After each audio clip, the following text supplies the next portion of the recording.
최근 의대 증원 문제로 수험생들의 혼란이 가중되는 가운데 2025학년도 대입 수능일이 50일 앞으로 다가왔습니다.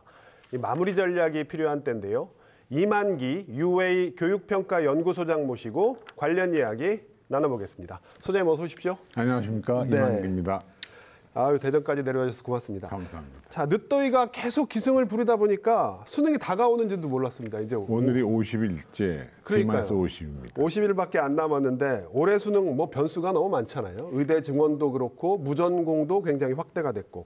자, 올해 수능 과거와 어떻게 달라졌고 어떤 입시 전략으로 대비해야 되는지 먼저 좀 말씀해 주시죠. 그러니까 수능 문제가 달라진 것은 없고요. 네. 통합형 수능 2년 차하고 킬러문항 2년 차가 똑같은 건데 네. 문제는 의과대학 증원은 다 아는 사실이고 네. 그 외에도 간호학과가 한 1,000명 정도 증원이 됐고 첨단 융합학과도 증원이 됐습니다. 네, 간호학과도 그리고 늘었군요. 예. 교육대학은 오히려 한 500명 줄었습니다. 네. 그런 양상이 있고 그리고 사회탐구를 치러도 이과대학 지원이 가능했기 때문에 네. 많은 친구들이 과학탐구를 안 하고 네, 네. 사회탐구로 넘어온 네. 사탐런 현상이 지금 벌어지고 있어서 네. 그런 것들이 올해 입시에서 좀 변수가 될 것 같다는 생각이 듭니다. 그리고 네. 지금 앵커께서 말씀하신 것처럼 무전공 선발, 네. 전공 자율 선택제도 많이 확대가 됐기 때문에 네, 네. 그러한 요소들이 아마 올해 입시에서 관건이 될 것 같습니다. 무전공 선발은 문이과 공통적인 현상인가요? 그렇습니다. 그러니까 그 문과, 이과 관계없이 지금 이제 문이과 구별이 없는 시대가 됐기 때문에 네. 그러니까 전공 없이 들어가서 1년 동안 전공에 대한 탐색을 하고 네, 2학년 네. 때 이제 전공을 찾는 건데 네. 과거의 학부제나 계열별 입학과 비슷한 그런 네. 양상을 띠고 있습니다. 네. 보통 수능 전에 치러지는 6월이나 9월 모의평가, 모평 가지고 이제 그해 수능을 좀 저희가 예상을 해보잖아요. 작년에 워낙 불수능이어서 말들이 많았는데 올해 수능도 좀 예측하기 힘들다 이런 전망이 좀 지배적이더라고요. 어떻게 보십니까? 수능 예측이 대단히 어렵죠. 네, 왜냐하면 네. 그 문제의 난도는 난도지만 수험생들의 수준도 문제가 되는데 네. 제가 볼 때는 지난해 수능은 굉장히 어려웠습니다. 네. 6월 모의고사도 어려웠고 네. 근데 9월 모의고사가 생각보다 쉽게 나오면서 지금 이제 약간 널뛰기가 나오긴 네, 하지만 네. 저는 아마 평가원의 의도는 9월 정도로 낼 것 같은 생각이 듭니다. 네. 많은 전문가들은 6월처럼 내야 한다 또는 네. 6월처럼 낼 것이다라고 예상을 하지만 네. 제가 볼 때는 평가의 목적이나 이런 걸 다 따져볼 때는 널뛰기 수능이 안 되려면 네. 9월 정도처럼 내는 것이 바람직하지 않는가라고 네. 저는 생각하고 있습니다. 자, 현역 입장에서 보면 올해 이제 입시 특징 중에 하나가 재수생들이 엄청나게 들어왔다는 거잖아요.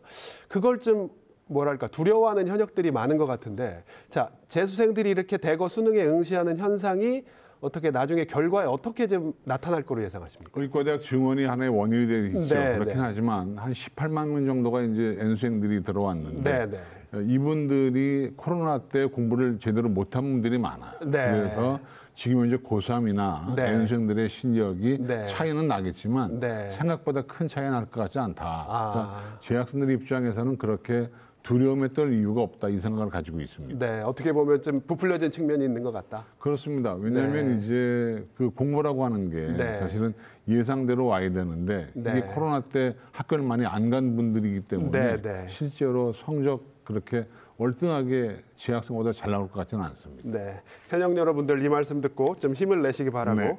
자, 이제 수능이 꼭 50일 남았습니다. 자, 수험생들이 이제 남은 기간 정말 잘 효율적으로 활용해서 원하는 점수를 얻어야 될 텐데요. 막바지 학습 전략 좀 조언해 주신다면요. 수시 모집에 초점을 두는 분들하고 정시 모집에 초점을 두는 분들이 공부 태도가 달라져야 됩니다. 네, 달라야 수시 한다. 모집에 집중하는 분들은 수능 최저 기준을 맞추는 데에 네. 최대한 노력을 해서 네. 포기할 건 포기하고 갈 건 가는 그런 전략을 펴줘야 되고 네. 정시 모집에 초점을 두는 분들은 국수형 사과 다 열심히 해줘야 되는 양상을 띠는데 네, 네. 문제는 지금 파이널 시기에 50일밖에 안 남았기 때문에 네. 파이널 모의고사 문제를 풀어야죠. 실전 모의고사 네. 문제를 최소한도 일주일에 2회 정도는 풀어야지만이 네, 네. 됩니다.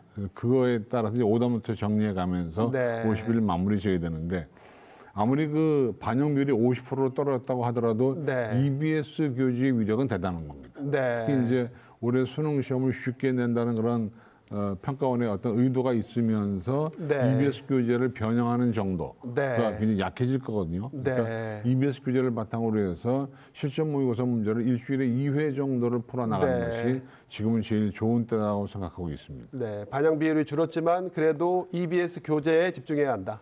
왜냐하면 그 평가원이 수능의 난도를 낮추기 위해서는 네, 네. EBS 교재에서 많이 내는 수밖에 없거든요. 네. 만약에 EBS 교재에서 많이 벗어나게 되면 재학생들이 어려워하고 네. 재학생들이 어려워하다 보면 평균이 떨어지게 돼서 네. 또 어려운 변별력 있는 수능 얘기가 나오기 때문에 네. 평가원의 입장에서는 EBS 교재를 충분히 반영을 하고 약간의 변별력을 두면서 네. 평이한 수능으로 가려고 아마 네. 애는 쓸 겁니다. 네. 마지막으로 우리 수험생들 뭐 어떻게 이제 자신의 실력을 점검하고 어떤 점을 좀 주의하면 될지 이 부분 얘기해 주신다면. 뻔한 얘기입니다만은 사실 이 시기에 제일 중요한 건 건강입니다. 네, 아무리 그렇죠. 요즘에 또 이제 감기가 또 유행한다 그러는데 네.